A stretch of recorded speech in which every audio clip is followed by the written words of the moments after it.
لله نحمده ونستعينه ونستغفره ونؤمن به ونعوذ بالله من شرور أنفسنا ومن سيئات أعمالنا من يهده الله فلا مضل له ومن يضلل فلا هادي له وأشهد أن لا إله إلا الله وحده لا شريك له وأشهد أن محمدا عبده ورسوله أما بعد فإن خير الحديث كتاب الله وخير الهدي هدي محمد صلى الله عليه وسلم وشر الأمور محدثاتها وكل محدثة بدعة وكل بدعة ضلالة وكل ضلالة في النار. أعوذ بالله من الشيطان الرجيم. بسم الله الرحمن الرحيم. رب اشرح لي صدري ويسر لي أمري واحلل عقدة من لساني يفقهوا قولي. قال الله تعالى في موضع آخر. بسم الله الرحمن الرحيم. إنك لعلى خلق عظيم. برادران اسلام، حاضرین اجتماع، بیوی و میرے بھائیوں،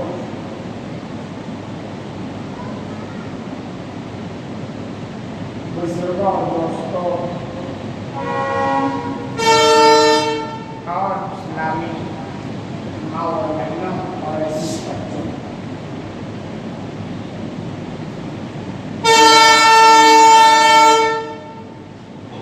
آج اس خطبے میں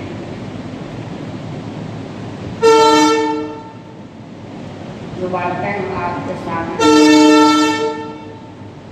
کر رہے ہیں وہ ہے نبی کریم صلی اللہ علیہ وسلم کے تعلق سے، کیونکہ ابھی حالات کچھ ایسے ہیں اور نبی کریم صلی اللہ علیہ وسلم کی ذات کو لے کر تقریباً پوری دنیا کے اندر ایک تہلکہ مچا ہوا ہے، اور اس کے اسباب کیا ہیں وہ آپ کو پتہ ہے کہ ملک انڈیا کی ایک مشہور پارٹی کے مشہور پروقتا جس نے نبی کریم صلی اللہ علیہ وسلم کی شان میں نازیبا الفاظ استعمال کیے، جس سے تقریباً تمام مسلمانوں کی دل آزاری ہوئی ہے۔ اس چیز کو اچھی طرح سمجھیں کہ ہمارے ملک کی بدقسمتی کہہ لیجیے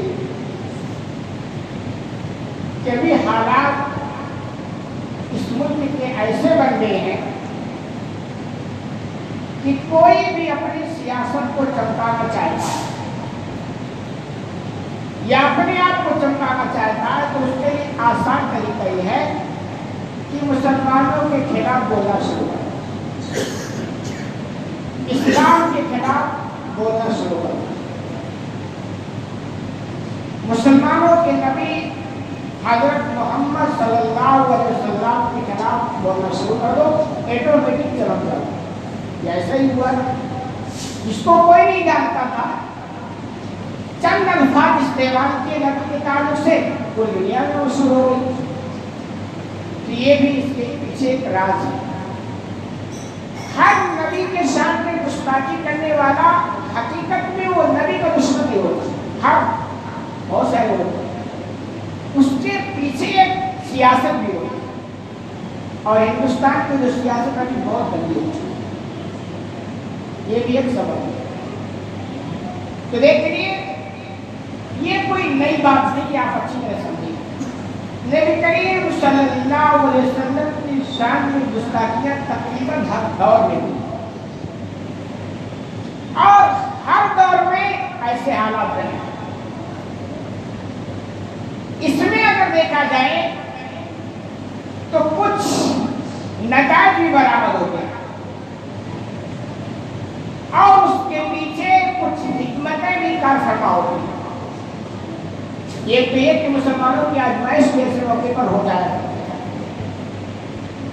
کہ جب آپ کی موجودگی میں یا مسلمانوں کی موجودگی میں نبی کریم صلی اللہ علیہ وسلم کی شان میں گستاخی کوئی کرتا ہے تو آپ کے ایمان کی حالت اس وقت کیا ہوگی؟ کچھ نہیں تو کم از کم دل میں ٹھیس پہنچتی ہے کہ نہیں پہنچتی. تو وہ ہمارے ایمان کی لیے آزمائش ایسے موقع پر ہو جائے.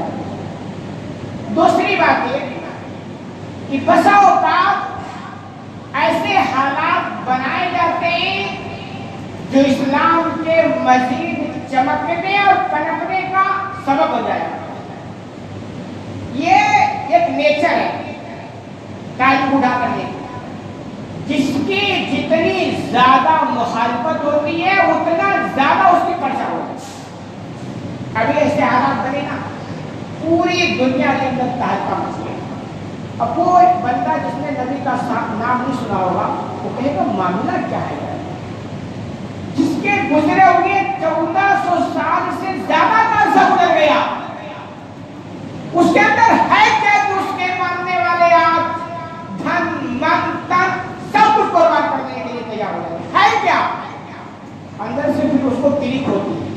تو نبی کریم صلی اللہ علیہ وسلم کی زندگی کا بتایا ہے. اس کے پیچھے بھی ایک راز ہو سکتی ہے. ایک مومنوں کی آزمائش کا معاملہ ہے. سیدھی سی بات یہ ہے کہ ہر دور میں ایسا ہوا ہے لیکن یہ آپ سمجھیں کہ کبھی بھی ایسے لوگ اپنے مقصد میں کامیاب نہیں. نبی کریم صلی اللہ علیہ وسلم کی زندگی اور آپ کے چرچے اور آپ کے شان میں اور بڑھوتری ہوتی چلی گئی. کبھی ایسا نہیں ہوا کہ آپ کی شان میں گستاخی کی گئی تو بہت سارے مسلمان اسلام چھوڑ کر غیر مسلم ہو گئے. ایسا کبھی نہیں آپ نے سنا ہوگا.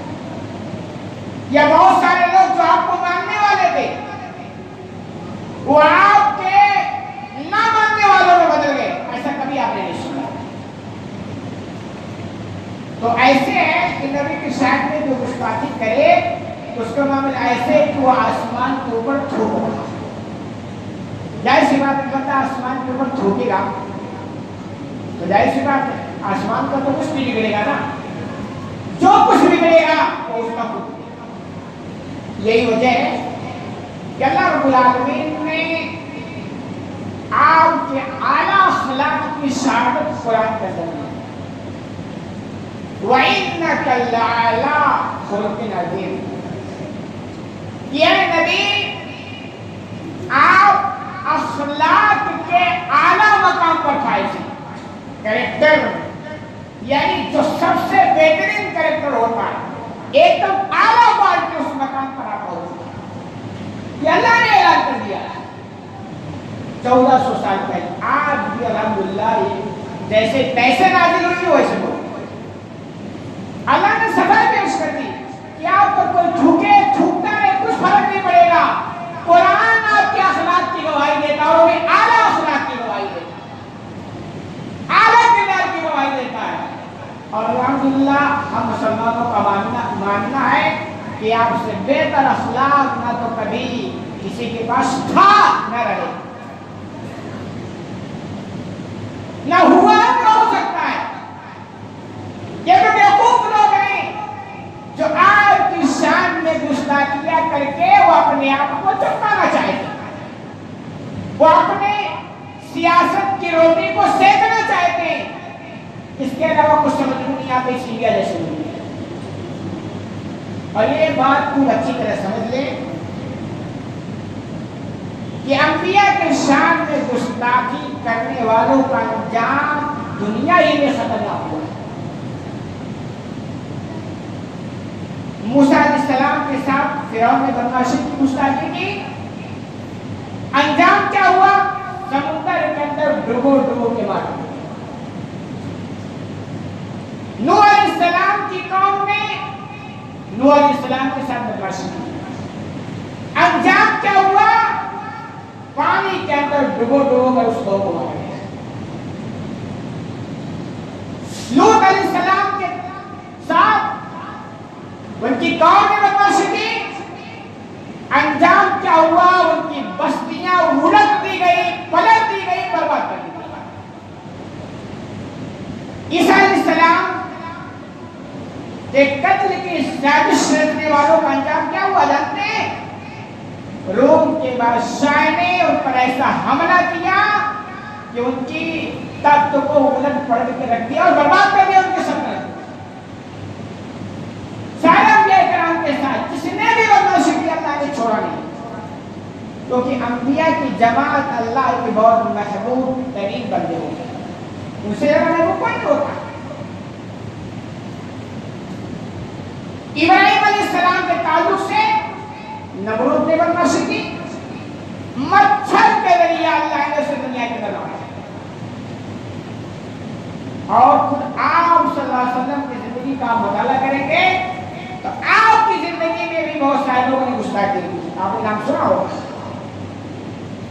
ابو جہل، ابو لہب، شیبہ عتیبہ، عقبہ بن ابی معیط، یہ سارے وہ لوگ تھے جو آپ کے سامنے گستاخی کیا۔ نتیجہ کیا ہو گیا؟ اللہ نے ان کو نبی کی زندگی میں دکھایا ہے، ان کے انجام کو نبی کی زندگی میں دکھایا ہے۔ تو الحمدللہ مسلمانوں کا معاملہ ہے، ماننا ہے کبھی بھی یہ پنپ نہیں سکتا، ان کو ذلیل ہونا ہے، ان کو دنیا کے اندر رسوا ہوتے بننا ہے، کیونکہ اللہ بسا اوقات اپنی شان کی گستاخی کو برداشت کرتا ہے لیکن نبی کی شان کی گستاخی کو برداشت کرتا ہے۔ یہ اس غلط فہمی میں نہ رہے کہ کچھ بھی بولتے رہے، ٹھیک ہے، جب تک اللہ موقع دیتا ہے، چھوٹ دیتا ہے، یہ کریں ورنہ یہ چھوڑے نہیں جائے، اللہ ضرور ان کو مزہ چکھائے گا۔ رہی یہ بات جو اس پروکتا نے نبی کریم صلی اللہ علیہ وسلم کی شان کی گستاخی کی ہے، بہت سارے مسلمان بھی اس کو سمجھ نہیں پاتے اور غلط فہمی کے شکار ہو جاتے ہیں۔ یار وہ کیا تھا کہ اللہ کے رسول صلی اللہ علیہ وسلم نے عائشہ سے 6 سال کی عمر میں شادی کی اور 9 سال میں رخصتی ہو گئی، جس کو آپ بکلاؤ بولتے ہیں، 9 سال کی عمر، تو سال تو بہت کم دکھتا ہے۔ اب ایک آدمی چونکہ جس ماحول میں رہتا ہے اسی ماحول پر ہر ایک ماحول کو ناپنے لگتا ہے، کیا 9 سال کی بچی ہے تو نابالغ ہوگی، اور نبی نے مطلب رخصتی کرا کر یہ کیا عجوبہ کیا، یہ اعتراض ہو گیا۔ لیکن سوال یہ پیدا ہوتا ہے کہ اس 9 سال کی بچی اگر خوشی خوشی نبی کی زندگی میں جانے کو تیار ہے تو آپ کے بیٹے کو بڑھو۔ نبی کریم صلی اللہ علیہ وسلم کی زندگی میں کئی سال تک عائشہ رہی، لیکن کوئی ایک شکوہ نہیں ملے گا آپ کو کہ عائشہ نے اپنے زبان سے کہا ہو کہ مجھے اس بوڑھے سے نکاح کو کر دیا ہے۔ ایک واقعہ، ایک لفظ آپ کو نہیں ملے گا۔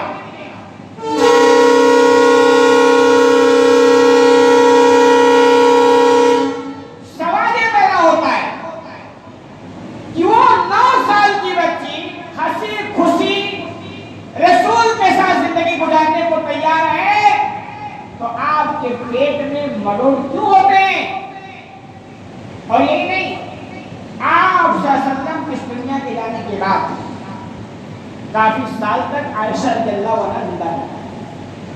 آپ کہتے ہیں ان کی زندگی ہو سکتا ہے دبا رہا ہو، پھر کوئی شکوہ نہ کیا ہو، لیکن آپ کے جانے کے بعد بھی کبھی کوئی ایسا موقع نہیں ملا کہ انہوں نے کہا ہے کہ میری شادی غلط عمر میں اور غلط آدمی کے ساتھ ہو۔ کوئی ایک واقعہ ہو بھائی غلط ہوتا ہے، کبھی ایسا ہوتا ہے۔ سوال یہ پیدا ہوتا ہے کہ وہ بچی جو ہنسی خوشی راضی سے نبی کریم صلی اللہ علیہ وسلم کے ساتھ زندگی گزارنے کو تیار ہے، آپ کو اعتراض کرنے کا کیا حق بنتا ہے؟ ایک واقعہ ایک عالم نے بیان کیا کہ ایک کرسچن عورت تھی، اس نے اسلام کی شریعت دی، اس نے کہا کہ مجھے اسلام بہت اچھا لگتا ہے اور میرے جتنے غلط فہمیاں تھے نا سب دور ہو گئے۔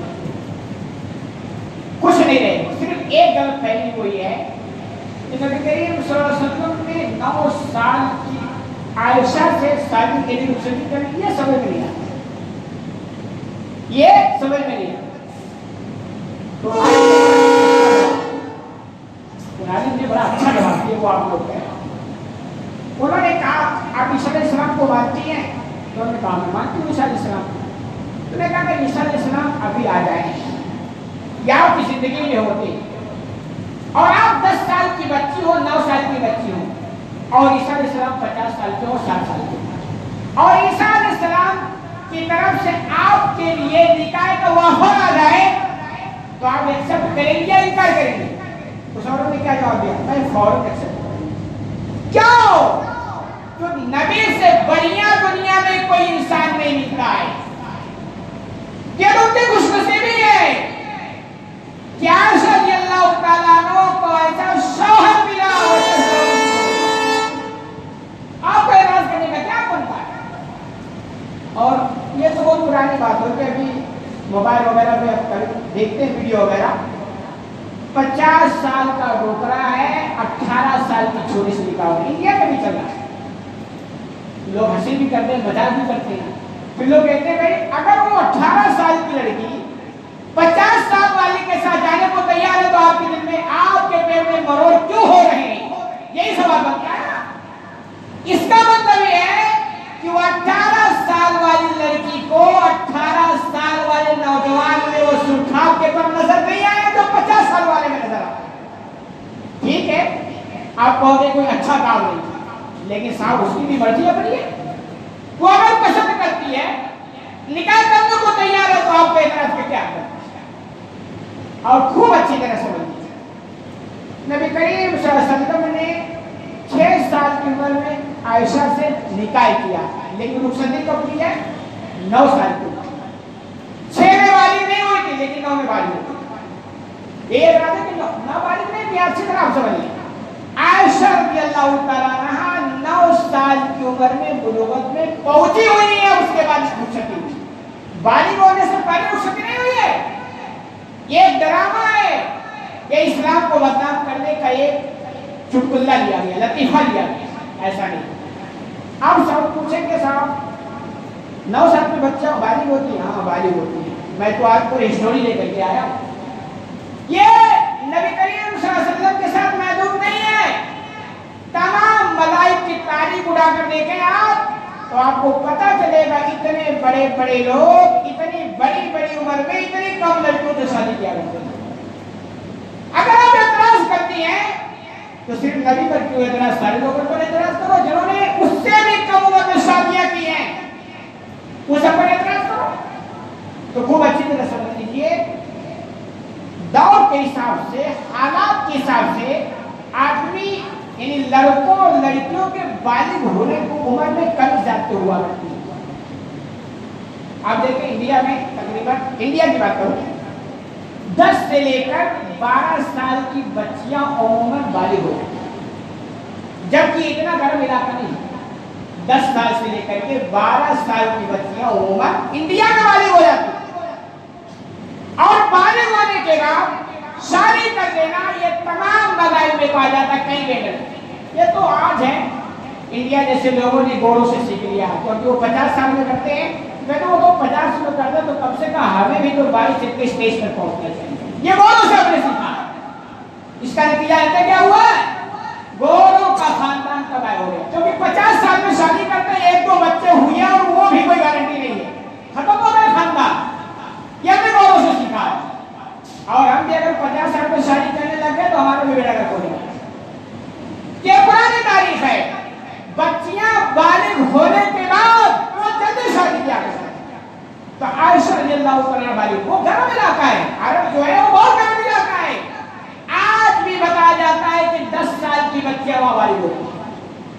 اور اس دور میں جو کھان پین کچھ گرم ایسے تھے کہ 9 سال کی عمر میں بچیاں بالغ ہو جایا کرتی تھی. تو آپ نے جو شادی کی عائشہ سے وہ بالغ ہونے کے بعد کیا, بالغ ہونے سے پہلے, یعنی دیکھا رخصتی جو ہوئی وہ بالغ ہونے کے بعد ہی, بالغ ہونے سے پہلے نہیں ہوئی. اچھا یہ اعتراض یہاں پر کیا جا رہا ہے, میں آپ کو کچھ تاریخ کے حوالے ہی بتاؤں گا, میں لے کر کے آیا. جس سے اللہ کے بندے نے بہت تفصیل سے یہ ساری چیزیں دیکھی. موبائل کا یہ فائدہ ہے. موبائل مکمل نقصان نہیں، فائدے کا ذریعہ ہے. جزا اللہ تعالیٰ اس کو بیٹے نے بتا دیں پورے موبائل پہ چل رہا ہے کہ ہمارے نبی پر اس طرح کے الزام اور گستاخیوں جو کی جاتی ہیں یہ تو کوئی نئی چیز نہیں ہے. یہ تقریباً بہت سارے مذاہب میں یہ چیزیں پائی گئی. کم عمر میں شادیاں لوگ یہ پائی گئی.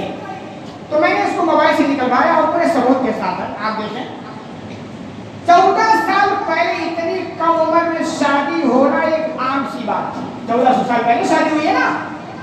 کہہ رہے 9 سال کی عمر میں شادی ہو رہی ہے ایک عام بات تھی. تو سوال ہے صرف نبی پر اعتراض کیا بنتا ہے؟ اور یہ عجوبہ ہے کہ نبی کریم صلی اللہ علیہ وسلم کی پہلی شادی نہیں ہے. نبی کریم صلی اللہ علیہ وسلم کی پہلی شادی خدیجہ رضی اللہ عنہا سے ہوئی ہے. اس وقت آپ کی عمر 25 سال تھی اور خدیجہ کی عمر 40 سال بتائی.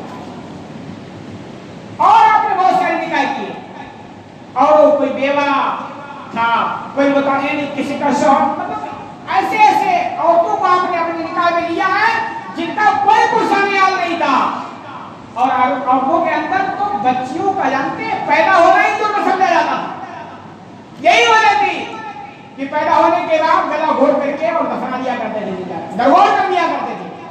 آپ نے عورتوں کی زندگی کو بچانے کی مثال قائم کی. جن کا کوئی پرسان حال نہیں ہوتا تھا آپ اس کو اپنے نکاح میں لیں گے.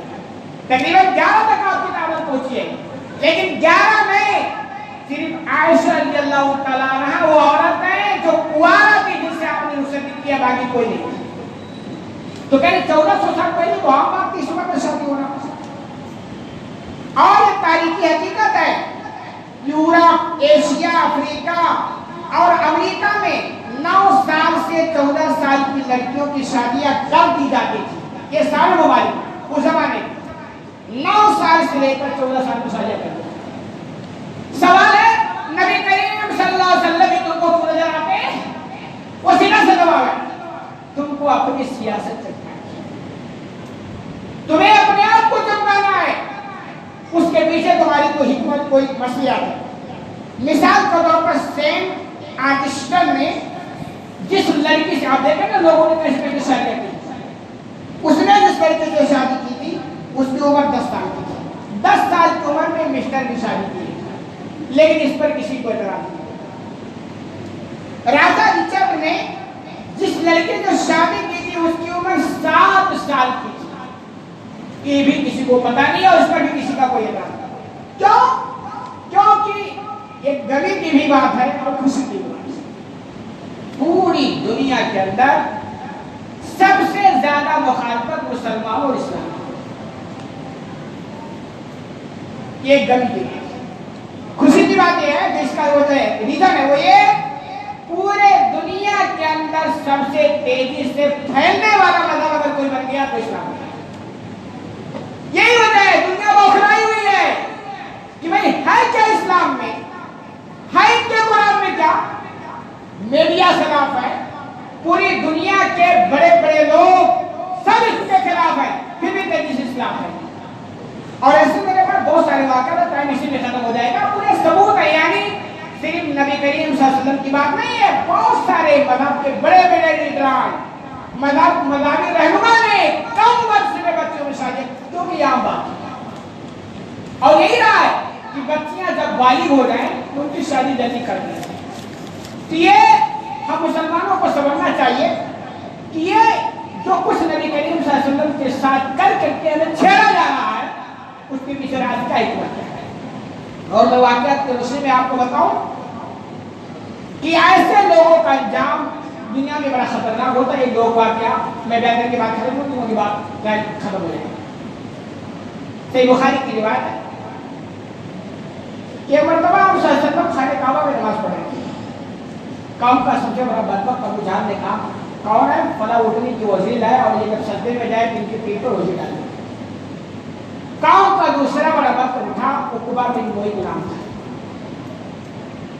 اس نے گیا وزری لایا اور جب آپ سجدے میں گئے تو ڈالے. عبداللہ بن مسعود بیان فرماتے ہیں میں دیکھا لیکن میری ہمت نہیں ہوئی کہ میں اس بوجھڑی کو اٹھا سکوں۔ آپ صلی اللہ علیہ وسلم کا کی بیٹی فاطمہ رضی اللہ عنہ نے اس منظر کو دیکھا، وہ دوڑتے ہوئے آئی اور جیسے بھی ہو سکا انہوں نے سوچا۔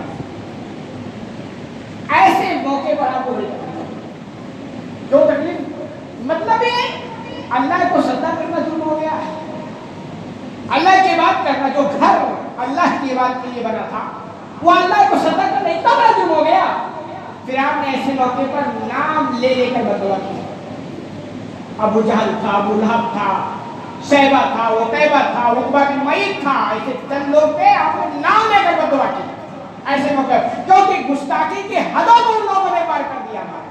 تاریخ گواہ ہے کہ نبی کی زندگی میں سارے کے سارے کیسے کی دعوت ہوتے، سارے کیسے بدل میں مار دیا گیا اور کوئی نہیں۔ یہ طے ہے کہ جو بھی ہمارے نبی کے شان میں گستاخی کرے گا اس کا انجام دنیا کے اندر بھی انشاءاللہ بھیانک ہوگا، خطرناک ہوگا۔ بس یہ واقعہ میں آپ کو بتاؤں کہ کسی آدمی سنا، میں نے تحقیق نہیں، نبی کریم صلی اللہ علیہ وسلم کی دشمنی میں کسی مورخ نے، کسی مصنف نے ایک کتاب لکھی، اس کا نام لکھا تھا رنگیلا رسول۔ اس کتاب کا نام تھا رنگیلا رسول،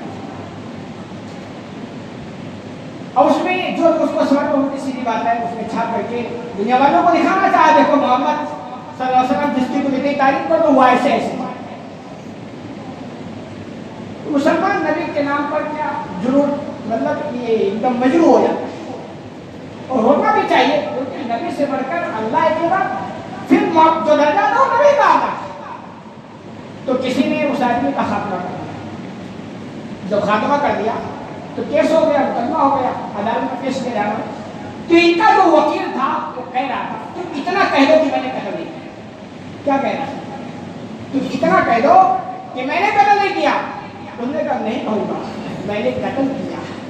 میرا جو مقصد تھا وہ یہ تھا جو حاصل ہو گیا کہ نبی کے شان میں گستاخی کرنے والوں کو دنیا میں جینے کا حق نہیں رہتا ہے، اور وہ کب میں نے کر دکھایا، میں نہیں کہوں گا میرا مقصد حاصل ہو۔ ایسے تو نہیں ہوتے۔ رنگیلا رسول لکھنے والے کا انجام کیا ہوا دنیا دیکھی۔ اور ایسے ایک واقعہ آپ نے سنا ہوگا جو حاکم یا بیتی کے حوالے سے ہے۔ ابو لہب کا ایک بیٹا لہب تھا، وہ ان کے ساتھ تجارت کے لیے جانے لگا، تو نبی کریم صلی اللہ علیہ وسلم کے پاس آیا کوئی باتیں کرنے کے لیے، تو اس نے اللہ کا انکار کیا اور نبی کے ساتھ گستاخی کی۔ آپ پریشان ہو گئے، کہ آپ لوگ ہیں، آپ صلی اللہ علیہ وسلم کسی کے بارے میں جلدی بددعا نہیں کرتے، جب پانی سر سے اونچا ہو جاتا اور آپ سمجھ جاتے کہ اب اس شخص کی زندگی میں کوئی خیر نہیں ہے، پھر آپ کو ایمان سے بددعا کرنا پڑتا۔ اور اچھے لوگ جتنے دنیا کے لوگ ہوتے ہیں وہ جلدی بددعا نہیں کرتے، آج جب کر دیتے ہیں تو پھر بچنا بھی مشکل ہو جاتا ہے۔ چنانچہ اس نے بڑی گستاخی کی، تو آپ صلی اللہ علیہ وسلم نے دعا کی، بددعا کی، اللہم صلی علیہ قلبا من کلاب، کہ اللہ تو شریر کتوں میں سے کسی کتے کو اس پر مسلط کر، یہ ہمیں بددعا کی۔ جب یہ جانے لگا ملک شام کے رات کی سیریا گیا، تو ابو لہب نے کہا کہ جو لہب کا بیٹا ہے ابو لہب، اسی پر اس کی کنیت رہی ہے، ابو لہب یہ باپ ہے اور لہب بیٹا ہے۔ ابو لہب نے کہا لوگوں دیکھو محمد نے صلی اللہ علیہ وسلم نے میرے بیٹے کے بارے میں بددعا کر دی، اور تجارت کے لیے ملک شام جا رہا ہے، اس کی خیر نہیں ہے، لہٰذا تم بہت محتاط رہنا، بہت احتیاط برتنا، میرے بچے میرے بیٹے کا خیال رکھنا۔ کہ وہاں جب گئے تو رات کو پڑاؤ کیا تو کہا کہ محمد نے بددعا کیا صلی اللہ علیہ وسلم، اس کے بارے میں خیر نہیں ہے، تو اس کو بیچ میں سلاؤ اور باقی لوگ کنارے کنارے سنو۔ اور بات یہاں تک ہے کہ اس کے لیے مچان بنا دیے، اوپر ایسا کچھ بنا کر کے رکھا گیا اور اوپر سلایا گیا۔ کہنے ایک شیر آتا ہے جب لوگ سو جاتے ہیں تو وہ سوکھتا ہے، اور سوکھتا اسی ابو لہب کا بیٹا لہب کے پاس پہنچا، اور باقی کسی کو نہیں چھیڑنا اور چیز پھاڑ کرنا۔ یہ تاریخ گواہ ہے کہ جس نے بھی نبی کے شان میں گستاخی کی ہے وہ پنپا نہیں ہے، اپنے مقصد میں کامیاب نہیں ہوا ہے، وہ دنیا میں در بدر کی ٹھوکریں کھایا ہے اور انشاءاللہ کھاتا رہے گا، اور وہ نہیں کہتا بھی بڑا خطرناک ہے۔ مین بات یہ کہ ایسے موقع پر ہم مسلمانوں کو کیا کرنا چاہیے؟ یہ ہے نا کہ روڈیں جام کریں، احتجاج کریں، کیا کریں؟ ایک اچھی طرح سمجھ لیں۔ انڈیا کے اندر مسلمانوں کو بہت ہی حکمت سے کام لینا چاہیے، بہت ہی مطلب جنون والی حرکتیں نہیں۔ کبھی کبھی آپ دیکھیے جتنے لوگ بسا اوقات ممبر پہ چڑھ کر خطیب لوگ بھی عوام کو ورگلاتے ہیں، بہت سارے مسائل، نتیجہ کیا ہوگا بڑا خطرناک ہو جاتا ہے۔ اب جیسے احتجاج ہوئے ہیں، اس میں کچھ حرکتیں بھی ہوئی ہیں، نتائج کیا ہو گئے؟ کیس درج ہو گیا، کوئی مار بھی دیا گیا، کوئی لاٹھی بھی کھایا، کسی کے بعد ایسے ایسے دھارے لگے کہ زندگی میں وہ جھیلتا رہے گا۔ تو پتہ کیا چلا کہ صاحب ہم جو مسئلہ حل کرنا چاہتے ہیں نا وہ حل نہیں ہوا۔ یہ چیز اچھی طرح سنیں، آپ جمہوری ملک میں رہتے تو آپ کو اس ملک میں جمہوری انداز میں جینا پڑے گا۔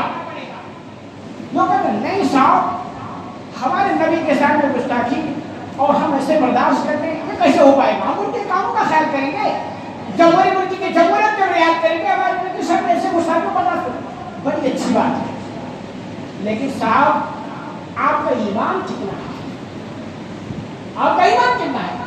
آپ بندوق کے سامنے پتھر سے مقابلہ کر رہے ہیں، اور ایمان کی حالت کیا ہے؟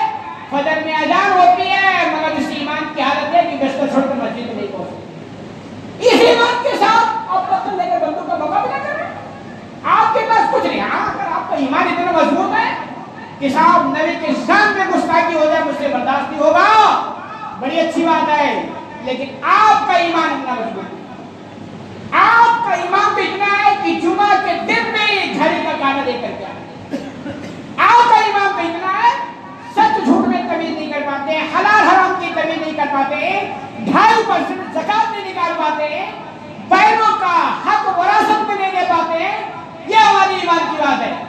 اور اس کے بعد حرکتیں جو کر بیٹھتے ہیں وہ اپنے شروع میں پڑ جاتے ہیں۔ تو ایمان پر ٹوٹ کر پھر آپ کوئی بھی قدم اٹھائیں گے نا انشاءاللہ بات بن جائے گی۔ تو یہ ہے کہ ایسی حرکتیں نہ کریں کہ جو آپ کے لیے، قوم کے لیے، مسلمانوں کے لیے بدنامی کا ذریعہ بن جائے۔ حکمت کے ساتھ، اور خاص طور پر آپ کر تو پورے انڈیا میں احتجاج چلتی ہے، کہیں بھی کوئی تھوڑا سا بھی گڑبڑ ہوتا نا اس کو مسلمانوں کے سر پہ ڈال دیا جاتا اور بدنام کر دیا، دیکھو مسلمان ایسے ہوتے ہیں، دیکھو مسلمان ایسے حرکتیں کرتے ہیں۔ تو بڑی حکمت کی ضرورت ہے، اور اپنی سب سے بنیادی بات ہے کہ اپنی ایمان کو مضبوط کریں گے نا انشاءاللہ سارے مسائل پورے ہو جائیں گے۔ ایمان کمزور رہے گا نا تو کچھ نہیں۔ آپ روز جام کریں، آپ توڑ پھوڑ مچائیں، آپ کچھ نہیں کریں، وہ الٹا وبال جان آپ کے لیے بن جائے گا، کیونکہ آپ کے پاس ایمان میں دم نہیں ہے۔ اللہ بھی ساتھ ایمان مضبوط ہوگا۔